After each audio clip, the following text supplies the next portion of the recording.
वो बातें करने में बिजी सारा शहर हो गया। हो तेरा मेरा जब से अफेयर हो गया।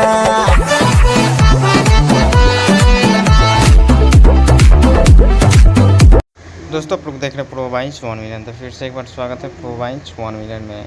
तो जी हाँ दोस्तों, आप लोग हो जाइए फिर से तैयार। आप लोग अपने हिट मशीन खेसारी लाल यादव का भोजपुरी सिनेमा ट्रेंडिंग स्टार का बॉलीवुड सॉन्ग अफेयर के बारे में, और राजकुमार राव मांस मसाला फिल्म जो कि मालिक का गाना है, जो कि आप लोग सुने नहीं होंगे तो सुनने का बहुत जल्द आप सबको मिलेगा। आप लोग भी एक्साइटेड होंगे जानने के लिए कि आखिर क्या है। तो चलिए वीडियो को शुरुआत करते हैं।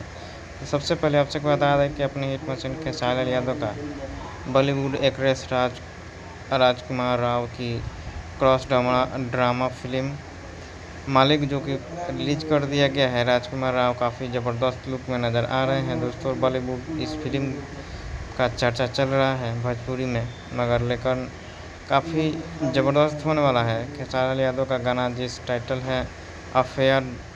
जी हाँ दोस्तों, इस फिल्म को अभी तक मैंने नहीं देखे हैं, और जिन्होंने देखा तो कमेंट बॉक्स में बताइए कैसा फिल्म है। और बाकी अफेयर गाना नहीं सुने हैं तो बहुत जल्द आप सबको देखने सुनने को मिलेगा। और फिल्म में इस गाने को दिखाई नहीं दिए हैं, और लेकिन इसको